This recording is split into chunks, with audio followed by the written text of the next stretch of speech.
Halo sobat, mari belajar. Bertemu lagi nih kita di kelas belajar ahli Excel dengan AI. Gimana nih kabar sobat hari ini? Semoga dalam keadaan sehat semua ya. Nah, pada pertemuan sesi yang keempat ini, kita akan coba untuk belajar bersama kembali tentang Excel dan nanti di pertemuan yang kelima nih sob, kita akan coba nanti hubungkan dengan AI. Nah, silakan sobat siapkan peralatannya dulu, laptopnya mungkin, cemilannya, atau hal-hal yang membuat sobat mari belajar nyaman dengan mengikuti pertemuan kita di yang keempat ini. Baik, di pertemuan keempat ini sob kita akan belajar tentang beberapa hal, ya tentunya dengan saya masih sama Rinaldi sebagai seorang technical trainer di Mari Belajar dan jangan lupa untuk follow kami, ikuti kami di sosial media kami yang tertera, baik itu di website, YouTube, LinkedIn, Facebook, maupun nanti di Instagram. Nah, agenda kita akan ada 4 nih Sob. Ada namanya fungsi logika, ya jadi kita akan berkenalan dengan, fungsi logika itu apa, jadi kita akan pahami fungsi logika ini dengan baik dulu. Yang kedua kita akan memahami alur kerja fungsi logika itu. Jadi kita harus paham dulu nih Sob, karena kebanyakan orang itu pusing ketika berhubungan dengan fungsi logika karena nggak tahu nih alur kerjanya gimana, gitu. Dan yang ketiga, kita akan belajar tentang fungsi logika if yang ada di Excel. Ya, walaupun sebenarnya kalau kita berbicara tentang fungsi logika lumayan banyak Sob ya yang bisa kita gunakan di dalam Excel. Tapi yang akan kita gunakan di sini hanya if saja untuk sementara, seperti itu sobat. Nah, kita masuk ke agenda kita yang pertama, yaitu apa itu fungsi logika. Nah, ada sebuah pertanyaan awal sob. Silahkan sobat nanti bisa tuliskan di kolom komentar. Pernah nggak sobat mendapatkan nilai B ketika di sekolah? Gitu. Pernah nggak? Saya rasa mungkin pernah ya. Walaupun mungkin nggak semua, mungkin ada yang pinter banget, yang dapatnya nilai A terus gitu ya. Nah, tapi mungkin ada beberapa di antara kita yang pernah mendapatkan nilai B. Nah, ketika kita mendapatkan nilai B di sekolah, kira-kira keterangannya apa sob? Ya, mungkin A itu sangat baik gitu ya, B itu baik gitu ya, C itu cukup, D itu kurang, E itu sangat kurang, contohnya ya. Nah, biasanya Sob, setiap ada nilai yang seperti ini, maka pihak sekolah itu sudah menggunakan namanya fungsi logika untuk menentukan keterangan dari masing-masing nilai. Contoh, nilai B itu tadi baik, nilai A itu sangat baik. Maka ketika ada inputan nilai A, maka keterangannya pasti otomatis sangat baik. Ketika ada nilai B, maka otomatis keterangannya baik, dan begitu seterusnya. Nah, itu yang akan coba kita bahas di pertemuan ini, Sob. Jadi apa sih sebenarnya fungsi logika? Jadi fungsi logika itu adalah fungsi yang digunakan untuk melakukan pengujian kondisi yang menghasilkan hasil berdasarkan kondisi tersebut.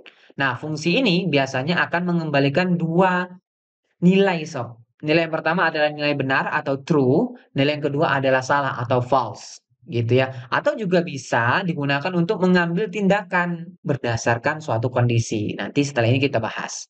Nah, fungsi logika ini sangat berguna untuk membuat keputusan otomatis dalam lembar kerja. Kalau misalnya nilainya hanya 1, 2, A, B, C, seperti itu ya, dan hanya sedikit datanya, oke lah kalau misalnya kita tulis manual, Sob.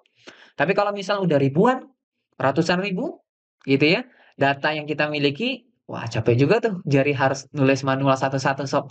Jadi di sini kita akan coba untuk memahami fungsi logika dan nanti implementasinya bagaimana. Nah, sekarang kita masuk ke section yang kedua, agenda kedua itu memahami alur kerja fungsi logika itu gimana, gitu ya. Nah, saya buat sebuah, model kayak gini Sob, biar nanti bisa sobat bisa pahami dengan mudah. Contoh kayak gini, di sekolah Budi itu mendapatkan nilai 75, ya 75. Nah, 75 itu Sob, itu merupakan sebuah fakta. Ya, jadi dalam logika itu ada yang namanya faktanya dulu, gitu. Nah, fakta ini kemudian nanti akan diterapkan dalam sebuah kondisi. Oh, ada aturan nih di sekolahnya. Kalau nilai A itu adalah 81 sampai 100, nilai B 71 sampai dengan 71 sampai dengan 80, nilai C itu dari 51 sampai dengan 70, nilai D itu 21 sampai dengan 50, dan nilai E itu adalah 0 sampai dengan 20. Nah, Itu namanya kondisi, Sob. Nah, yang terakhir ada namanya hasil, gitu ya. Hasil ini adalah keluaran yang ingin diberikan, yang ingin ditampilkan, keterangan yang ingin ditampilkan. Contoh, faktanya tadi adalah 75 nilai Budi, dalam kondisi akan dicek kira-kira kondisinya masuk ke mana, 75 ada di B, gitu ya. Nah, setelah itu akan diterapkan hasilnya apa nilai 75 itu apa? B. Nah, ini ya, nilai 75 itu adalah B, maka di sini akan dituliskan nilainya adalah B gitu. Jadi ada namanya fakta, fakta itu sesuatu hal yang nyata, terjadi, nilainya pasti gitu ya, atau statementnya pasti. Setelah itu akan dimasukkan dalam suatu kondisi, kondisinya ini nanti bebas ya, tergantung nanti dari siapa yang membuat kondisinya. Ya bisa saja nanti untung, rugi, atau misalnya pendapatan berkurang, pendapatan berlebih, pendapatan nanti, bertambah dan sebagainya, bebas. Kondisi itu bisa kita buat dengan rentang-rentang tertentu, gitu ya. Nah, nanti di terakhir akan dimunculkan namanya hasil, yaitu keterangan dari kondisi itu tersebut, yang mana akan dicocokkan antara fakta dengan kondisi yang ada, nanti akan muncul nanti yang namanya hasil. Kurang lebih seperti itu, Sob. Nah, supaya nanti sobat bisa paham betul bagaimana cara penggunaannya, kita akan coba untuk masuk ke bagian ketiga nih, Sob, yaitu fungsi logika if yang ada di Excel, seperti itu. Nah, fungsi logika if di Excel ini merupakan salah satu fungsi logika yang paling sering digunakan, Sob, ya, di institusi-institusi besar ya, kayak di pemerintahan, BUMN, startup, ya, perusahaan-perusahaan kecil menengah gitu ya, itu masih menggunakan fungsi ini Sob, ya. Excel masih menjadi salah satu pilihan utama bagi mereka bisa untuk menganalisis data, bisa untuk melakukan proses kalkulasi data, dan menerapkan logika if di dalamnya. Nah, fungsi ini digunakan untuk menguji suatu kondisi, Sob, atau menghasilkan satu nilai jika kondisi tersebut benar dan nilai lain jika kondisi tersebut adalah salah, seperti itu, Sob. Nah, jadi bisa gunakan namanya fungsi if. Jadi fungsi yang bisa kita panggil untuk menerapkan logika ini namanya adalah fungsi if. Pernah nggak sobat menggunakan fungsi if sebelumnya? Bagi yang sudah pernah, mungkin bisa tuliskan pengalamannya, apa yang sering digunakan, apa namanya, kasus seperti apa yang sering digunakan fungsi if ini? Bisa tuliskan di kolom komentar Sob, biar nanti yang lain juga, "Oh ternyata bisa seperti ini ya," gitu ya. Bisa dituliskan di kolom komentar. Nah, kita ada tadi kasus Sob, silakan masuk lagi ke bagian ini, apa namanya, s.id/mb ahli Excel. Perhatikan huruf kecil, huruf besar, serta tanda stripnya, ya, karena itu sangat mempengaruhi. Jika sudah, silakan dibuka dulu. Saya tunggu ya, Sob, ya. Silakan di-download yang 08 fungsi logika. Nah, ini kita buka. Nah, saya sudah berhasil buka, Sob. Sudah berhasil di-download.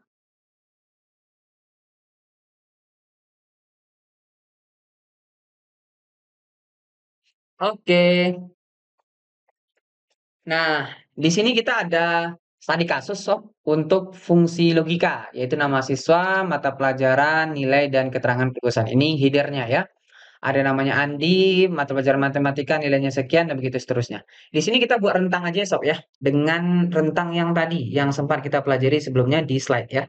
Yaitu rentangnya seperti ini. Nah ini ya, kita akan gunakan rentang ini untuk, proses kita membuat, apa namanya, membuat sebuah logika ya. Jadi kita akan terapkan ini, kita taruh di sini aja nih Sob. Nah ini Sob ya. Oke, kita akan buat keterangan. Eee, sebagai contoh dulu, kita buat contoh dulu, contohnya jika nilainya di atas 70, oke, di atas, 60 aja ya, di atas 60, maka itu lulus, kalau di bawah 60, maka itu tidak lulus Sob. Kita buat dulu ya, keterangan kelulusan di sini. Kita mulai dengan menggunakan fungsi if, sama dengan if buka kurung, ya. Jadi kita akan mulai dengan rumus if dulu. Sebentar Sob, ini saya coba perbesar lagi. Nah, itu ya.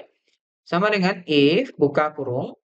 Nah, ini fungsi if-nya. Perhatikan yang sudah kita pelajari sebelumnya. Ada fakta, ada kondisi, ada logika. Sekarang Coba sobat jawab di kolom komentar. Kira-kira yang menjadi faktanya sekarang itu yang mana? 5, 4, 3, 2, 1. Iya, yang menjadi fakta adalah ini sob, nilai. Nilai ini adalah fakta. Oke, fakta, kita klik faktanya. Oke, gimana dengan faktanya? Oke, faktanya itu harus dihubungkan dengan kondisi sob. Kondisinya kita baru yang buat yang ini dulu ya, yang 60 sama di atas 60 sama di bawah 60 ya. Nah, di sini kita akan ambil satu kondisi di atas 60. Nah, kondisinya di sini sob. Jadi fakta itu langsung dilengketkan, langsung dihubungkan dengan kondisi. Nah, kalau misalnya terjadi ini, ketika fakta itu di atas 60 apa yang terjadi? Nah, di sini kita akan buatkan titik koma atau koma tergantung di laptopnya bagaimana sob. Ini kebetulan kalau di laptop saya itu ada tulisan seperti ini ya. Logical test, titik koma, value if true, titik koma, dan begitu seterusnya. Nah, sobat nanti juga perhatikan itu ya. Kalau di laptopnya nanti pakainya koma, berarti pakainya koma ya. Nah, di sini apa terjadi? Oke, lulus. Nah, perhatikan di sini kita akan buatkan satu statement hasil, yaitu lulus. Kenapa harus pakai petik 2? Karena dia teks. Kalau output atau hal yang mau kita tampilkan itu adalah dia itu adalah teks, maka nanti kita akan buatkan dia petik 2 sob. Tapi kalau misalnya bukan dia teks, berarti nggak perlu pakai petik 2 gitu. Contohnya angka, contohnya 1 contohnya ya. 1, maka nggak perlu pakai teks. Tapi karena di sini dia butuhnya untuk apa namanya, teks ya, maka kita buatkan lulus, seperti ini. Nah, jika lebih dari 60, nah ini fakta di sini, kondisinya lebih dari 60, apa yang terjadi? Lulus, gitu. Nah, maka nanti akan kita buatkan satu statement lagi karena dia ada dua if, dua kondisi, berarti if-nya cuma satu sob. Jadi jumlah if itu adalah n kurang 1. Kalau kondisinya 2, berarti kan kondisinya 2, berarti if-nya cuma satu. Kalau kondisinya nanti 3, berarti if-nya 2. Nah, ini kita nanti akan buatkan sampai A, B, C, D, E, sampai 5 kondisi. Berarti nanti if-nya ada 4 sob. Ya, ada 4 if-nya. Nah, nanti kita akan tuliskan satu lagi, itu tanpa if. Jadi langsung hasilnya saja sob. Satu lagi apa? Tidak lulus. Seperti ini aja langsung. Jadi nggak perlu kita buatkan if lagi. Jadi cukup di depan fakta, hubungkan dengan kondisi. Kondisinya apa? Ini ya. Kalau ini berhasil, ini terpenuhi, maka langsung dieksekusi yang ini sob, yang lulus. Tapi kalau nggak tereksekusi, kalau tidak terpenuhi gimana? Langsung dieksekusi tidak lulus, maka otomatis yang di bawah dari 60 maka dia nanti akan adalah apa namanya, tidak lulus gitu. Jadi dia langsung buat otomatis nih sob. Ya, jadi nggak perlu dituliskan if-nya lagi, tinggal kita enter. Nah, tidak lulus ya, tinggal kita autofill di sini. Nah, kelihatan ya. 40 tidak lulus, 50 tidak lulus, yang lainnya lulus. Seperti itu sob. Gimana? Bisa? Fakta, hubungkan dengan kondisi, titik koma atau koma, masukkan output akhirnya apa? Lulus. Yang lainnya apa? Yang tidak mau ketika tidak tercapai, apa yang mau diterapkan? Oh, tidak lulus. Seperti itu. Nah, ini baru kalau misalnya 2 kondisi, Sob. Gimana kalau misalnya kita punya 3 kondisi? Contoh, ya, nilai huruf. Nah, ini agak susah nih, Sob. Oke, nilai hurufnya kita di sini ada berapa kondisi? 1 A, 2 B, 3 C, 4 D, 5 E. Ada 5 kondisi, ya. Berarti jumlah if-nya nanti adalah n kurang 5. Ya, berarti nanti dapat berapa? 4 ya, sama dengan 4 if. Jadi ada 4 if nanti. Kita buat di sini sama dengan if buka kurung. Oke, kita ambil dulu yang paling besar aja sob. Ya, kita ambil dulu yang paling besar. Oke, berarti nanti dia adalah jika faktanya mana? Nilai ya. Lebih besar dari 80, berarti dia mulai dari 81 ya. 80 maka nanti dia itu adalah A. Nah, sampai sob ya. Kayak gini. Lebih besar dari 80 maka dia A. Oke, setelah itu kita kopikan lagi sob ini. Nah, kalau mau cepat ini dikopikan aja sob, biar tahu ya. Apa yang kedua? Yang kedua adalah jika ini lebih besar dari apa lagi? Gitu ya. Harus dituliskan sob. Ya, contohnya lebih besar dari ini berapa tuh?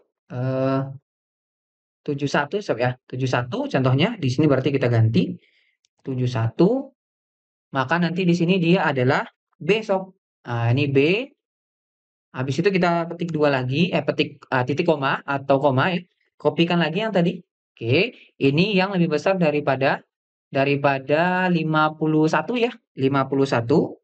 Berarti nanti kita buatkan dia menjadi C ya. Kalau misalnya bingung ya, langsung di-copy aja sob biar cepat gitu ya. Titik koma, copy lagi di sini yang itu adalah lebih besar daripada 20. Oke, ini lebih besar dari 50 nih seharusnya. Ya. Karena di sini nilainya nilai bulat sob, makanya di atas 50 kan mulainya 51 ya. Sedangkan di sini kan ditulisnya 51. Sama juga di sini sebenarnya 70 ya, bukan 71. Karena di atas 70 itu kalau nilai bulat adalah 71 langsung. 50, 20, ini 20 apa tadi? D ya. D, dan yang terakhir itu kita tutup dengan statement terakhir tanpa pakai if, yaitu langsung ke hasilnya yaitu E. Nah, seperti ini sob. Jadi nanti kita tambahkan karena dia ada 4 if berarti tambahkan 4 tutup kurung di belakang. Nah, tinggal kita enter, nanti dapat nilainya E dan kita tarik ke bawah, nanti dapat semua ya. 40D, 50D, 70C, benar 70C? Ya, benar ya 51 sampai 70 nih. 80B, ya 80B, 90A, 100A, 65C, 70C, 85A. Seperti ini, Sob. Nah, mudah ya. Tinggal buat dulu aja kondisi pertama, habis itu tinggal di copy paste, Sob. Nah, itu cara cepat tuh, Sob. Gitu ya. If, masukkan fakta, hubungkan dengan kondisi, hasil outputnya apa? Setelah itu petik koma, titik koma atau koma, kopikan yang dari sini. Kopikan, nanti buat lagi kondisi kedua. Apa kondisi kedua? Oh, lebih besar daripada 70. Berarti mulainya dari 71 tuh. Oh, lebih besar dari 50, berarti nanti mulainya dari 51. Lebih besar dari 20 berarti mulainya dari 21. Karena kebetulan nilainya ini nilai bulat, tidak pakai koma contohnya ya. Kalau misalnya nanti pakai koma gimana caranya sob? Nah, caranya nanti kita bisa mulai dengan cara nanti besar sama dengan sob. Nah, kayak gini sob. Ya, jadi ada tanda sama dengannya. Jadi nanti mulainya dari angka 70, seperti itu.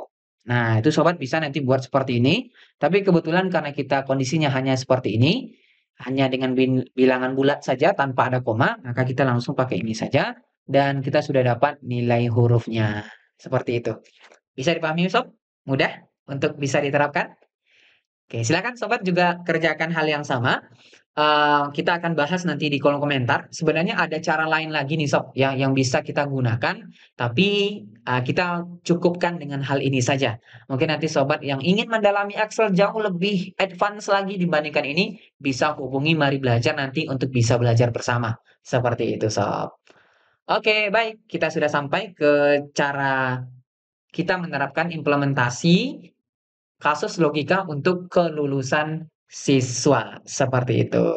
Semoga bermanfaat untuk materi di sesi ini Sob. Silakan ikuti kami di sosial media kami dan jangan lupa bagi sobat yang mungkin tertarik untuk mendapatkan pelatihan yang jauh lebih advance dibandingkan materi ini, bisa hubungi kami langsung di email kami ataupun di nomor WhatsApp kami. Terima kasih.